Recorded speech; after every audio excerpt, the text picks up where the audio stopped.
All right, here, Solutions Quiz 3 for Math 213. You're given this mess of a diagram where we have what? This is a 90-degree angle here, and we have these two parallel lines, and then the angles as specified, but I think that's all you're told. So don't assume that this is 90 degrees, for example, because it's not, or that these lines are parallel because they're not, that kind of stuff. Anyways, and you're asked to determine all the unknown angles, and I ordered them, hopefully to make your life easier. I think it's easiest to find them in this order.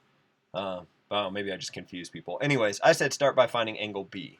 Angle B, you're staring down here and you're like, I don't know a whole lot about down here. But what I want you to notice is that because these two lines are parallel, that means these two guys are congruent.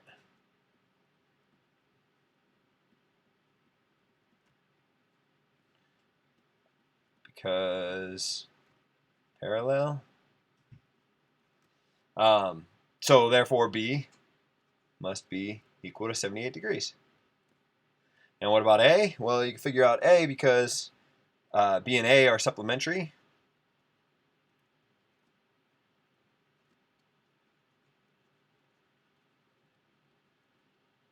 So that means that B plus A has to equal 180 degrees. In other words, 180 minus 78 is equal to 102 degrees. So for B, I got 78 degrees up here, and for A, I got 102 degrees up here. And maybe I should switch colors so these don't all run together. Next, I said move over to F. So now we're up here. Well, to figure out F, I think the easiest way to do it is note that this unknown angle over here and F must be equal because these guys are opposite each other. They're formed by these two lines. So F here must be the same as F here.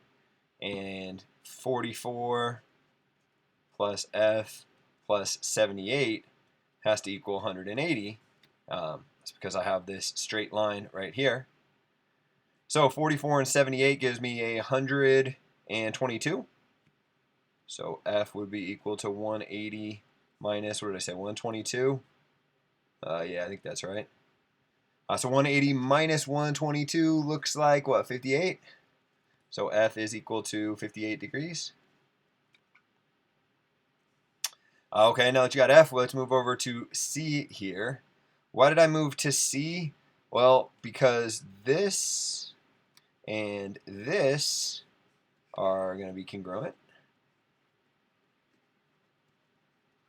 And that's again because the lines are parallel. So that means F and C have to be the exact same, so this has to be 58 degrees as well.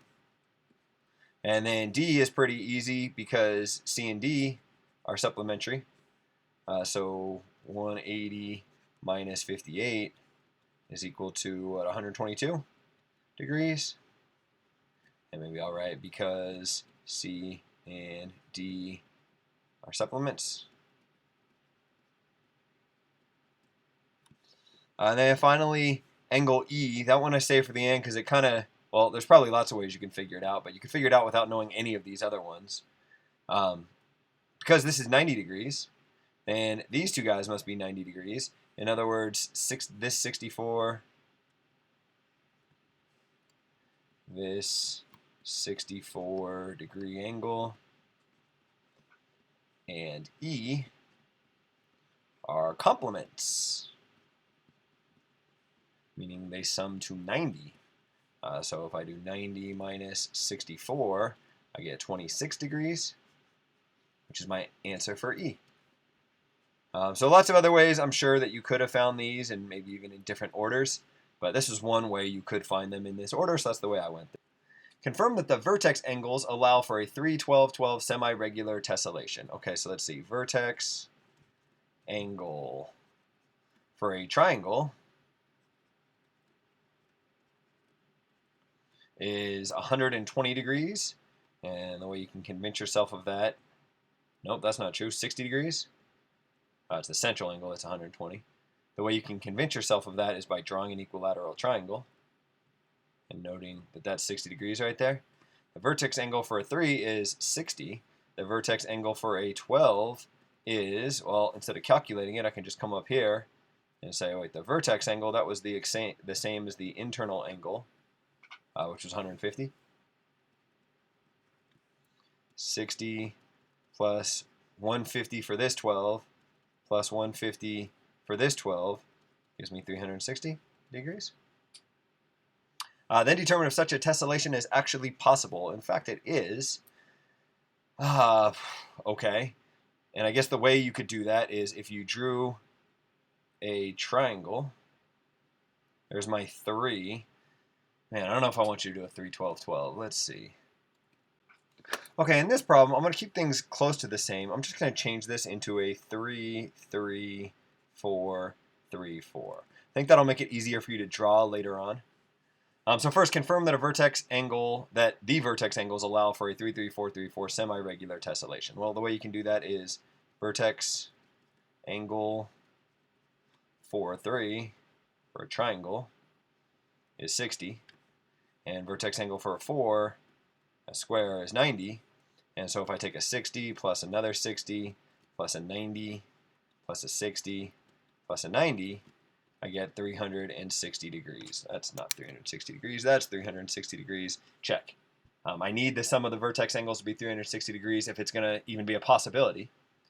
Then what I'm supposed to do is determine if such a tessellation is actually possible. Turns out it is. Easiest way to do this, I don't know. Kind of leave it up to you, I guess. I'm going to start by drawing a 4. There's a beautiful square. And then pick on a vertex. From this vertex, as I read around, it should go 3, 3, 4, 3, 4. So, I don't know, which 4 is this? Well, it doesn't matter. It's up to you how you draw it. But I'm going to draw right next to it a 3. So maybe I started with this 4, then drew this 3, then this 4. Now I want to draw 2 3s. I guess something like that. And I should draw a couple more vertices, so let's draw one here. Let's see, actually let's do one where I have 2 3s already next to each other, like this guy. So I got 3, 3. That means this thing has to be a 4 right here. And this has to be a 3. And this has to be a 4. Fix that a little bit. Maybe I'm being overly picky here.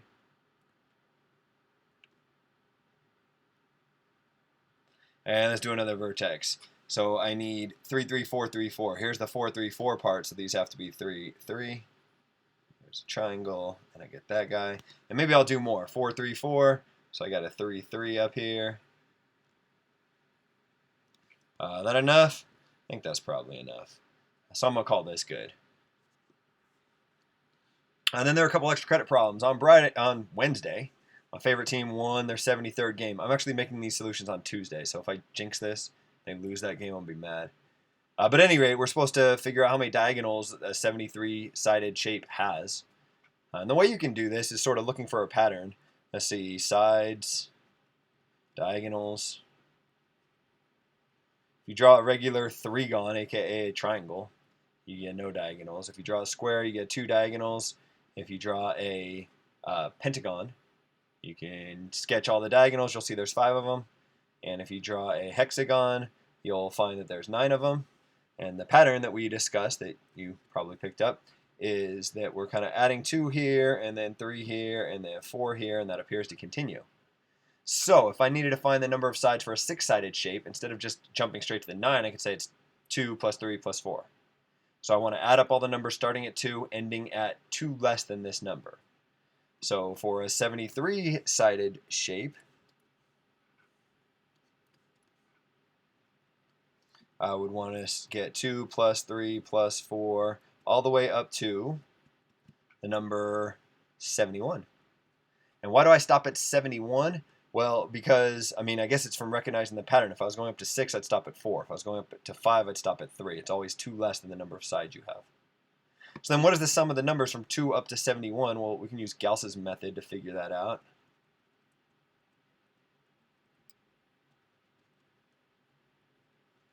Gauss's method is this kind of clever way of summing numbers where you rewrite the sum that you're trying to find directly beneath and then add these things vertically, and you'll note that each of your columns sum to exactly the same number, in this case 73. So then you just got to ask yourself, how many columns do I have here? How many of these 73s? Well, everything from 2 up to 71. If you're for 1 to 71, there'd be 71 columns. they'd be numbered from 1 to 71, but there's not. It starts at 2. I'm missing 1. There's only 70 columns.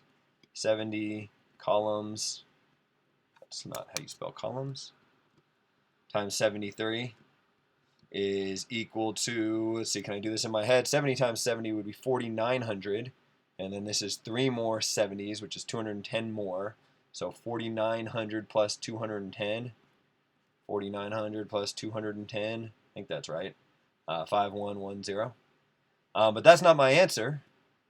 That's twice my answer because I wrote my sum 2 times. If I take this 5110 and divide it by 2, which I think I can do in my head as well. Let's see. Half of 51 is 25 and a half.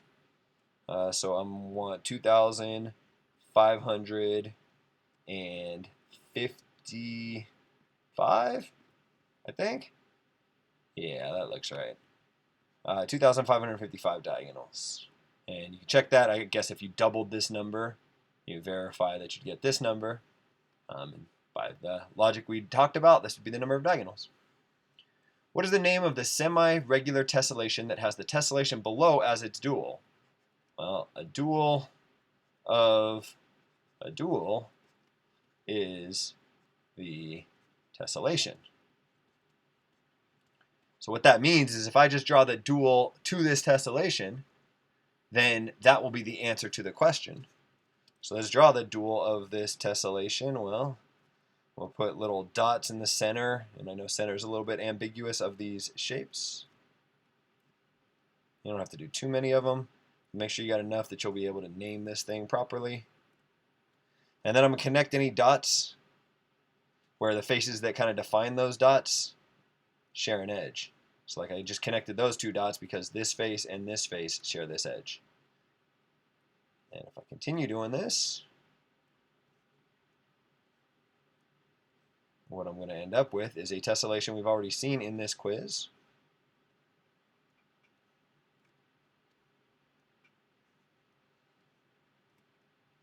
That should be plenty. You pick a vertex, like pick this vertex right here, and then go around in a circle naming the sides and the shapes. 3, 3, 4, 3, 4. There's a 3, there's a 3, there's a 4, there's a 3, and there's a 4. So my name would be 3, 3, 4, 3, 4. Throw commas in there if you feel like it. Call that good. That's the answer, and I guess that ends this quiz.